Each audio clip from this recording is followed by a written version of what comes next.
ನಮಸ್ಕಾರ ಸ್ನೇಹಿತರೆ, ಪ್ರಪಂಚಕ್ಕೆ ಸ್ವಾಗತ. ನಾನು ಸುಮಾ. ನಾನಿವತ್ತು ನಿಮಗೆ ತುಂಬ ಹೆಲ್ದಿಯಾಗಿರೋ, ಈಗ ನಾವೇನಾದರೂ ಡಯಟ್ ಮಾಡಬೇಕು ಅಂದರೆ ಮಾಡ್ಕೊಂಡು ತಿನ್ಬೋದಾದಂಥ ಜೋಳದ ಉಪ್ಪಿಟ್ಟನ್ನು ಹೇಳ್ಕೊಡ್ತೀನಿ, ಜೋಳದ ಹಿಟ್ಟಿಂದು. ಸೊ ನೋಡಿ, ಒಂದು ಬಾಣಲೆ ಇಟ್ಕೊಳ್ಳಿ.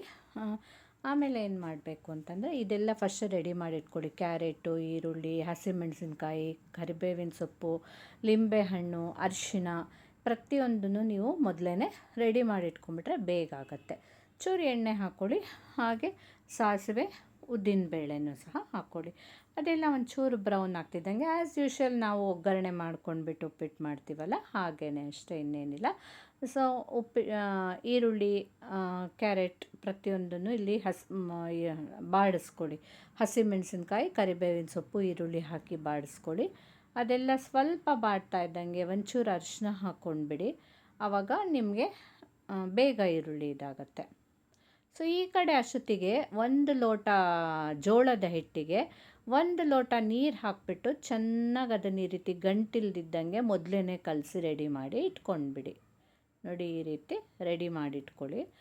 ಆಮೇಲೆ ಈ ಕಡೆ ಒಂದು ಸ್ವಲ್ಪ ನಾವು ಹೆಚ್ಚಿಟ್ಕೊಂಡಿರೋ ತುರಿದಿಟ್ಕೊಂಡಿರೋ ಕ್ಯಾರೆಟ್ನ ಹಾಕ್ಕೊಡಿ.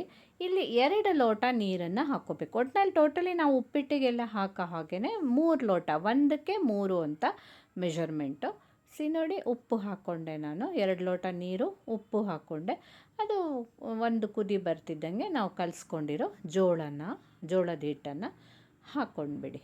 ನೋಡಿ, ಅದೆಷ್ಟು ಬೇಗ ಗಟ್ಟಿಯಾಗಿಬಿಡತ್ತೆ. ತುಂಬ ಡಯಟ್ ಮಾಡುವಾಗಂತೂ ಇದರಷ್ಟು ಹೆಲ್ದಿ ಈ ಫುಡ್ ನೋಡಿ, ಮೇಲಿಂದ ಲಿಂಬೆಹಣ್ಣು ಹಿಂಡಿಬಿಟ್ರೆ ತುಂಬಾ ಟೇಸ್ಟಿ ಆಗುತ್ತೆ. ನೀವು ಸಹ ಖಂಡಿತ ಟ್ರೈ ಮಾಡಿ. ಡಯಟ್ ಮಾಡೋರಿಗೆ, ಏನಾದರೂ ಉಪವಾಸ ಮಾಡಬೇಕು ಅಂದರೆ ಅಂಥ ಟೈಮಲ್ಲೆಲ್ಲ ಈ ಥರ ಉಪ್ಪಿಟ್ಟು ಮಾಡಿಕೊಂಡು ತಿನ್ಬೋದು. ತುಂಬಾ ಒಂಥರ ಟೇಸ್ಟಿಯಾಗೂ ಇರುತ್ತೆ. ನಾವು ಇದಕ್ಕೆ ಬೇಕಾದರೆ ಒಂದು ಸ್ವಲ್ಪ ಮಜ್ಜಿಗೆ ಹಾಕ್ಕೊಂಡು ಕುಡಿದ್ರೆ ಅಂಬಲಿ ಥರನೂ ಆಗೋಗುತ್ತೆ.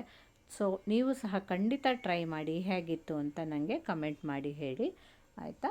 ಸೊ ಹಾಗೆ ಮರೀದೆ ಪ್ರಪಂಚನ ಲೈಕ್ ಮಾಡಿ, ಶೇರ್ ಮಾಡಿ, ಕಮೆಂಟ್ ಮಾಡಿ. ಹಾಗೆ ಮರೀದೆ ನನ್ನ ಚಾನಲನ್ನು ಸಬ್ಸ್ಕ್ರೈಬ್ ಮಾಡಿ, ಆಯಿತಾ? Thank you.